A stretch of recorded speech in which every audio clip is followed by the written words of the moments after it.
Today we are going to be talking about what is the most essential pen to have in your toolkit when you are urban sketching. Alright, so today's video is going to be quite chill, quite a bit more chill than like all the other previous videos, which I feel I've been a bit OTT with them. So let's just go back to OG basics. You've got a live camera, and I've also set up a side camera, which I will be referring to as well. So I can show you guys things from this angle as well. Okay, great. So today what I'm going to be talking about is brush pens and why they are so awesome. So the order in which we are going to be talking through this today is introduction, what is a brush pen exactly, and what is the different types of brush pens, and then we're going to go through some sketches, which I have here, that I've done previously, and kind of show you guys what it looks like.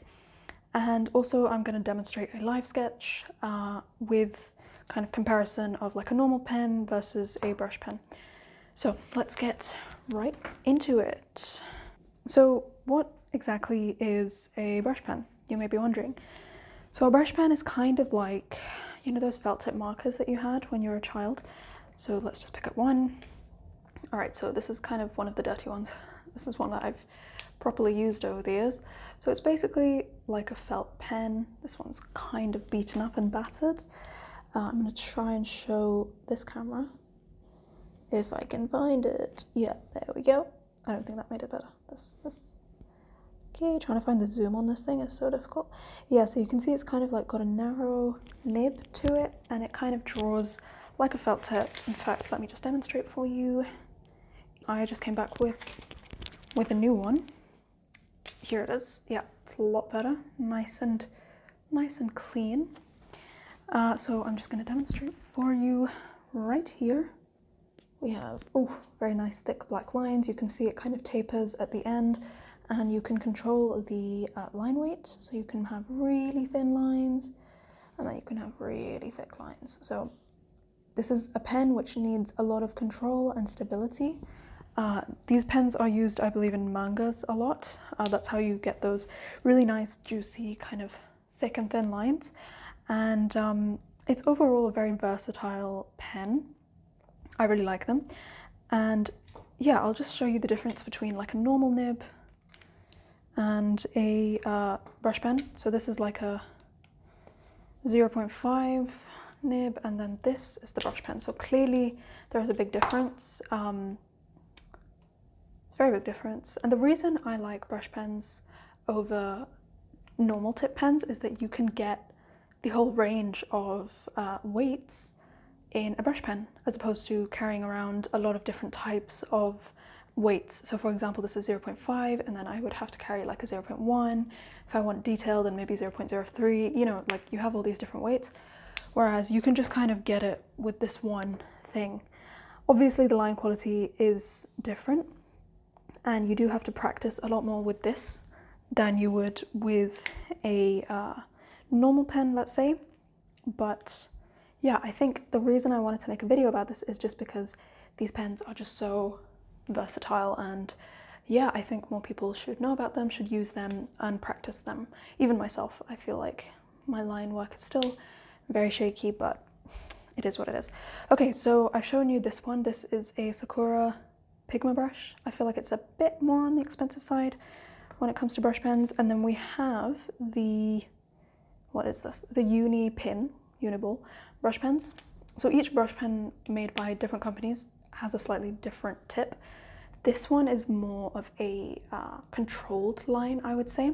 So where the Sakura one is quite like fabric-y, or it's a lot more soft, the tip, you have this Unipin one, which is quite a bit more controlled, and I guess it would be better for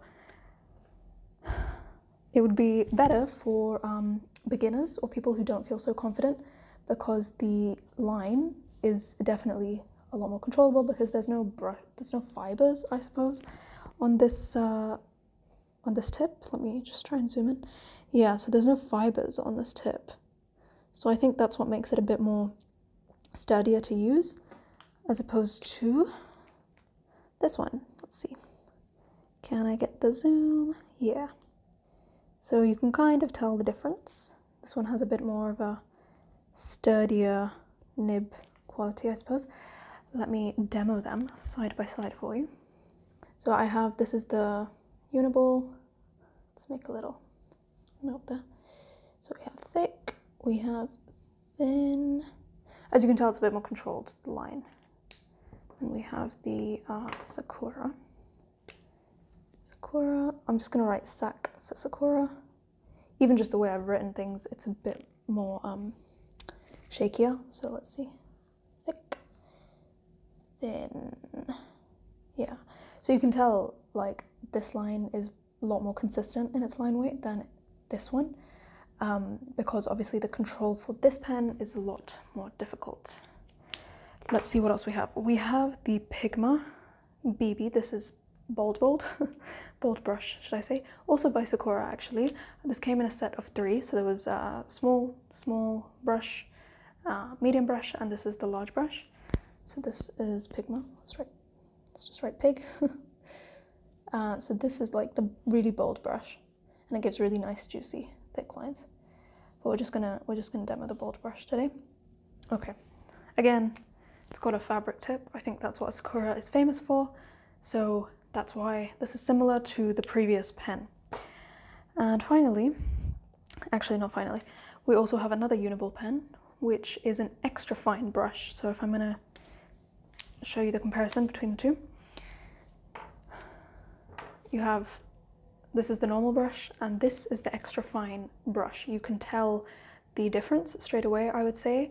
The extra fine brush kind of reminds me of eyeliner, liquid eyeliner, just in how fine it is. It is also, I would say, fibers as opposed to this, which is probably like rubber or plastic or something. So let me demo that for you. What is this called? Uni as well. And this is for like really fine lines. So if I do like a thick version, this one, I would say the thinner the brush pen, like the more control you need, because it's a bit more obvious when you're doing the line. Because when you have a thick line, you can kind of just get away with it, but like with thin lines, it's harder to get away with shaky lines, or a shaky hand, basically. And then the final one is a Faber Castle brush pen. I think, again, this kind of falls in the category of this Uniball normal brush pen, in the sense that it's more sturdy. They have quite similar nibs, actually. You can see they have similar nibs, a bit more sturdier. Let's see. I'm just going to call this FC. This is a lot more like a felt tip pen, and it has the line, I would say weight is not that discernible, as opposed to these pens where the thickness and the thinness is very obvious, whereas this one it's very similar, the line weights. So it's a lot more like a felt tip pen in that regard. So I don't really particularly like using this one, because I might as well just use a felt tip pen in that case, and it's not very flexible either. So yeah. All right, so that was the difference. That was the difference between the brush pens, and now I'll show you the difference with normal pens. So I have here a 0.05 and a 0.5. So 0.05, I'm gonna make the line a bit thicker. Then this is 0.05. Okay, so there we go. I mean, I made the lines a bit wiggly on purpose, but I had to use 2 different weights to achieve the 2 different thicknesses. 0.05. Whereas all of these, the rest of them are, let's put a line between them. All of the rest of them are 1 pen only. So you can see the kind of range that a brush pen has. Okay, this is standard pen. Cool. All right, so now we have kind of a very badly drawn chart of the differences between the different between the different pens and line weights. So now I would say a great time is to look at some examples that I've done before we jump into the live demo. So this is a sketchbook that I did in 2018, I believe. So let's find some sketches. Oh, okay. So this is a sketch that's done with this brush pen and the other corresponding normal tip pens. So I used the brush pen to fill in the windows, to do these thick lines, and that was it really. So I basically used this brush pen to try and make this foreground stand out from the background. Again, I don't think it was very successful because this pen is not super flexible in its thickness and thinness ability. So it's not as successful as I would have liked perhaps, but it is still, I think, a good example of like how this pen can be used and stuff like that. So, all right, so let's see what else we have. Yeah, this is another great example. So I again used the brush pens to highlight the men sitting on this bench, and then I used normal pens just to color in everything else.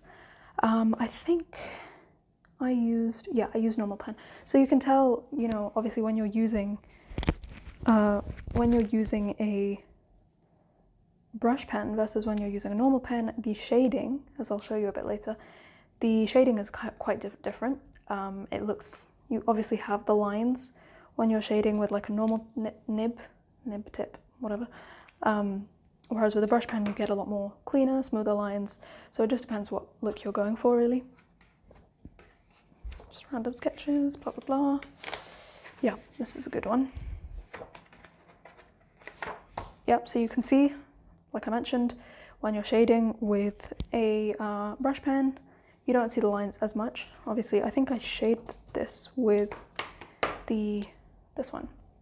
So I just kind of neatly went in to fill in these gaps to show like the negative space and whatever.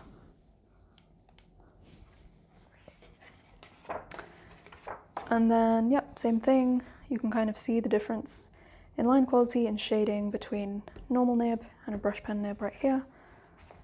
So this just gives you an idea of how it works, really. Again, brush pen, and then everything else is normal nibs. This was before I came up with the philosophy that I needed to finish all my sketches, clearly. This would have looked a lot better if I finished it. Yeah, again, using it in action. So I think this was when I was doing my 100 days of brush pen challenge. So basically in 2018, I did 100 sketches every day, not 100 every day, like one each day for 100 days with brush pen. So like, yeah, I would try and include brush pen in each sketch. This is quite a nice one actually. Yep, brush pen. So basically it's a nice thing to use to highlight stuff and also add in details really quickly. And I apologize if you keep hearing like a shutter noise because that's just my DSLR camera. So yep, you can see here, really nice, just adds that pop. Maybe I'm highlighting the wrong thing in this image, but there was a tree right in front of the view, so I kind of just wanted to highlight that. And I think this works quite nicely, actually. Okay, enough of this one. Let's see, go back to this. This is a lot more recent. Yeah, so we have this sketch. This is one outside of my balcony. You can tell like it's nighttime, and I'm basically trying to fill in the nighttime or show it, represent it really quickly with these thicker brush strokes that I'm using brush pen for. And there was another sketch I did. Yeah, this one actually. So this one I did on location. We were waiting for our food and we were sat in front of a food truck, and I wanted to represent all the foliage behind the food truck and give some depth to the image. So that's why I did very hastily with this extra fine brush. And you can tell it's quite a nice brush quality. It's very nice marks, and it really contrasts nicely with the very thin brush strokes, sorry, the thin brush marks of the front food truck. All right, is there anything else in this sketchbook? Yeah, same thing. We didn't have a lot of time, and I was just in a hurry, so I basically just filled in all of the gaps with brush pen. So what I really like about brush pen is that you can just quickly fill in details, implied details, with a brush pen, and you don't have to spend like hours and hours laboring over lots of lines. So I like to use the lines to define the subject, and then any kind of details that don't really need to be there or can kind of just be kind of washed out into one big mass. It's really great to use these pens for that. This is pencil, pencil, pencil. Yeah, I think I've pretty much exhausted the, this is like an impromptu sketchbook tour. Yeah, I think I've done all of the brush pens. Okay, great, so let's get started with a live example. I have this image that I'm going to be using as my reference. It's from Seiko. I'll put the Instagram link in the bio. So what I'm thinking is, for this piece, is to, because obviously there's two very strong signages here, and then the rest of it kind of blends in. So like the background, the windows and stuff, it all kind of blends in. So I think that's kind of what I'm going to highlight with this piece, with this photo. Okay, so I'm just going to keep that there, and let's get started.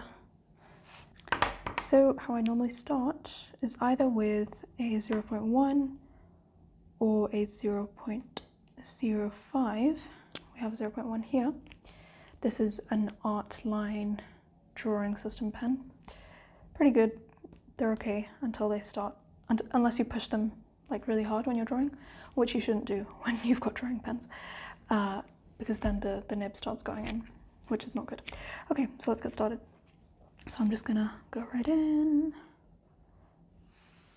These days I like to do quite squiggly lines. So basically the thing that you first draw is going to act as the marker for everything else in terms of scale. Right, so I'm just going to add in, I think there's like a shutter. It's like, this isn't going to be a masterpiece drawing, by the way, I'm literally just doing this as an example. And then we have the, okay, I'm just going to add the rest of the details. These days I'm kind of being a bit more loose with my drawings and not really caring about perfection and stuff. I mean, it's been a while since I've done an urban sketch, actually. So yeah, all right,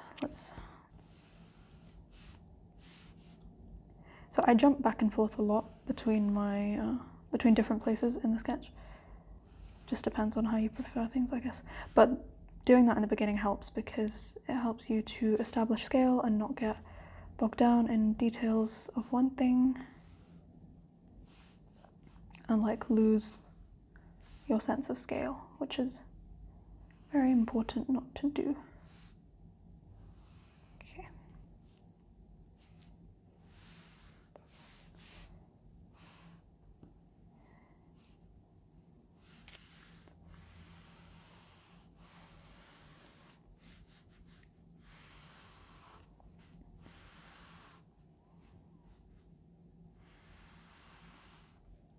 Okay.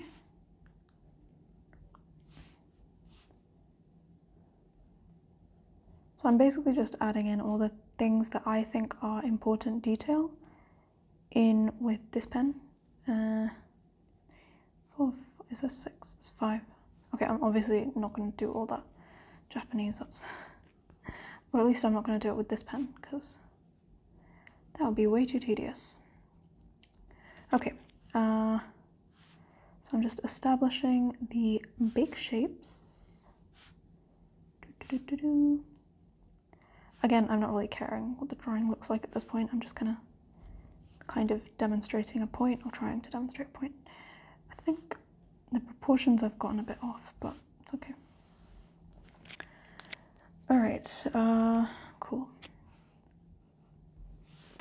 Just got a sign over here.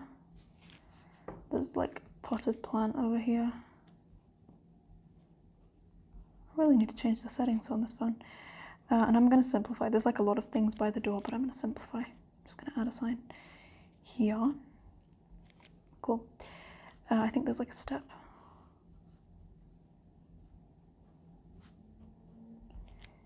Okay, there's another signboard here. Cool.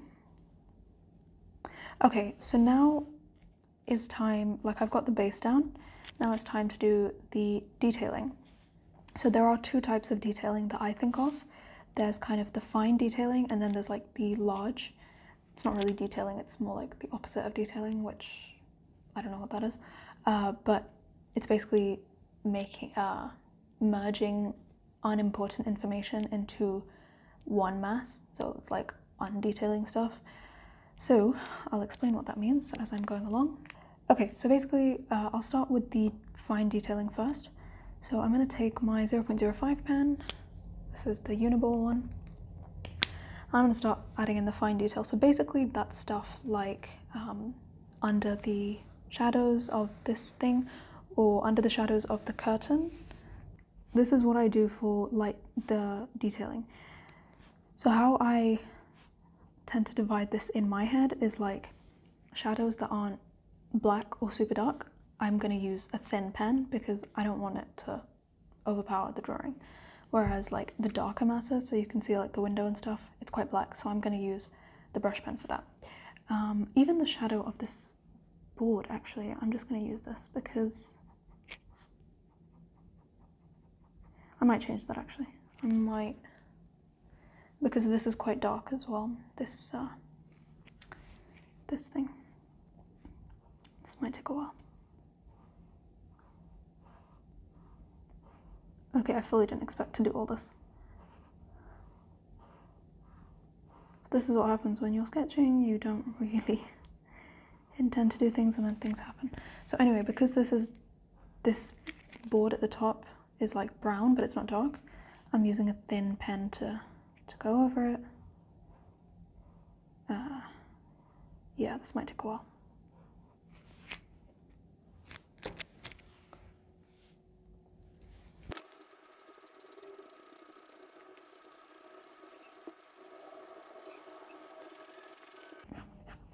Okay, by the end of it, I just got lazy.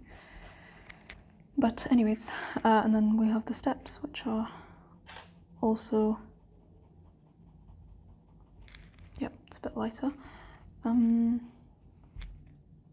So anywhere that's not super dark, I just try and give some depth with this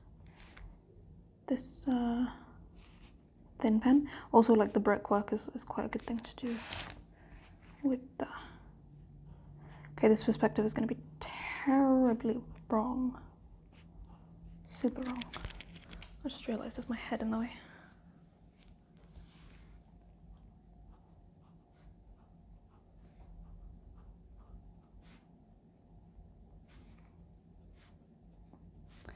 Brickwork, I'm very not precious about it. I mean, not that I'm precious about anything, to be honest. I'm a very messy person when it comes to art, comparatively. I like to be organised in real life, or I'm an aspiring clean person.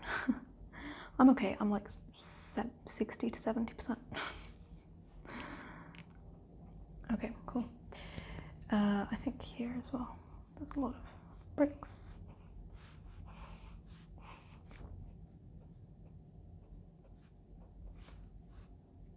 I think if you've got the overall like intention with your design or with anything in life, like with your wardrobe organization, let's say, I think if it's like 80% there, then it's fine. You know what I mean? Like, why waste energy on things that you don't need to waste energy on? Like, if you have all day and you can organize your wardrobe, then do it. But, you know, if you have other things to do, if you have other priorities, then don't stress about things that don't need 100%, you know? To be honest, most things in life don't really need 100%. So I found, or maybe I'm just super lazy. Don't take life advice from me. Let's just stick with art. Okay, cool. We're getting somewhere. And also, like, all the details on this board thingy, not board, banner, whatever. Yeah, I'm just gonna do the pavement thing, and then it's gonna be a bit more.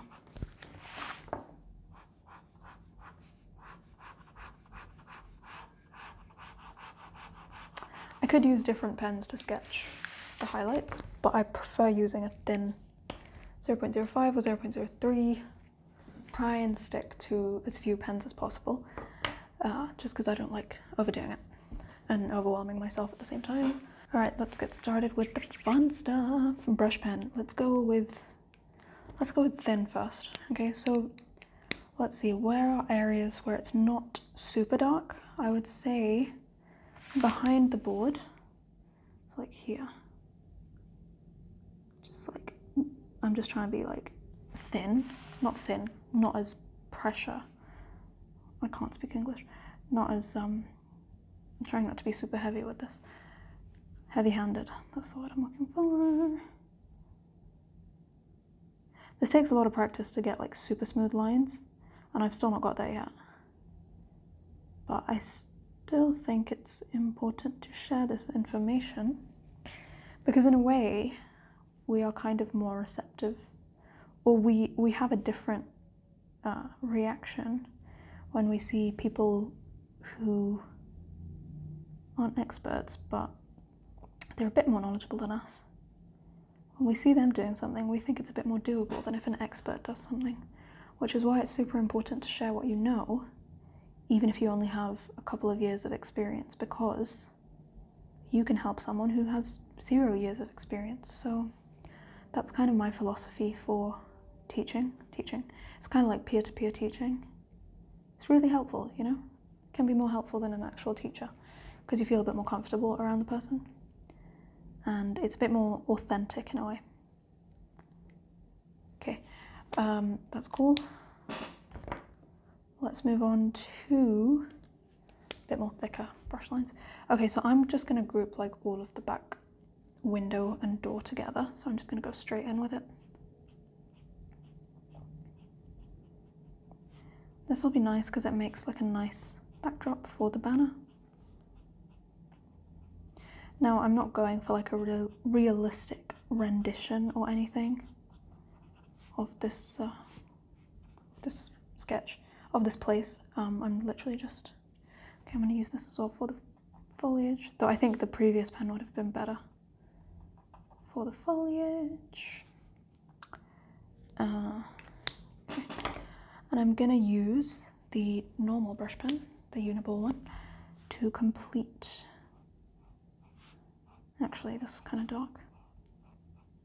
Yeah, I think one thing I forgot to mention is when the brush pen is thicker, the ink is less because it's thicker, I suppose, and it runs out really quick. Whereas these pens are obviously a lot more inkier. Okay, I'm just gonna stick with it. It's fine. It's fine.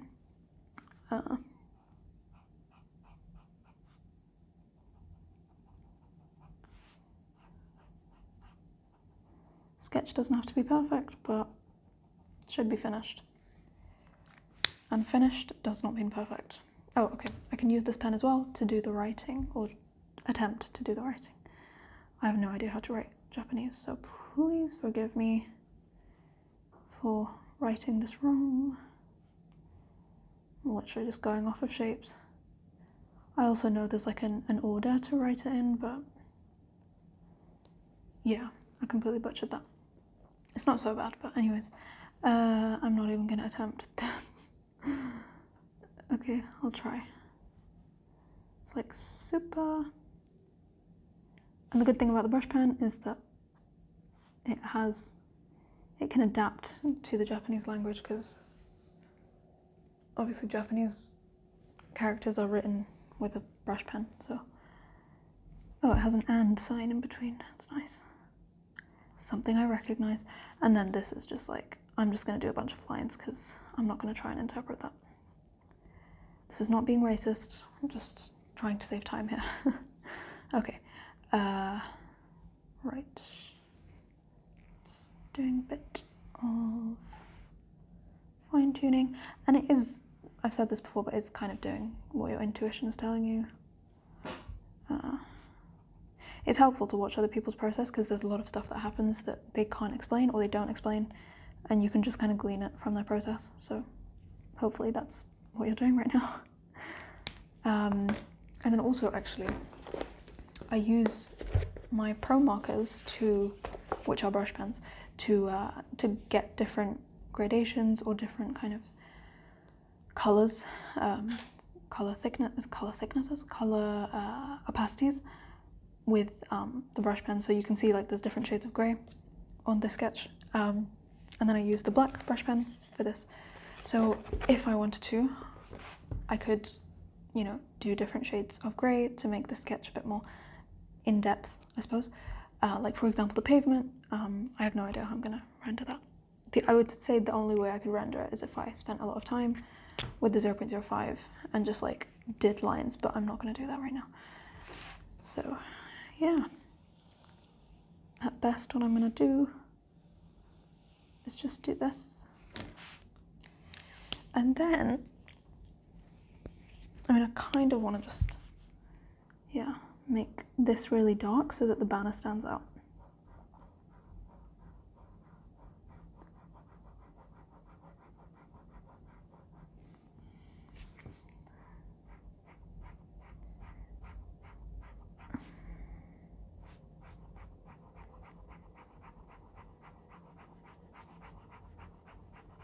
You need a lot of patience when you're using thin pens. Normally it's a very like therapeutic and cathartic process, but like obviously now it's now I'm on a time crunch, so yeah, I'm trying to film like several videos in 1 week so I can just batch edit, but let's see how that goes. Okay. Not that it makes a difference for you, obviously, but it makes my life a whole lot easier rather than trying to think of like a video idea each week, which is very exhausting. Okay, cool. It's not the best sketch. I think I put a bit too much pressure on myself.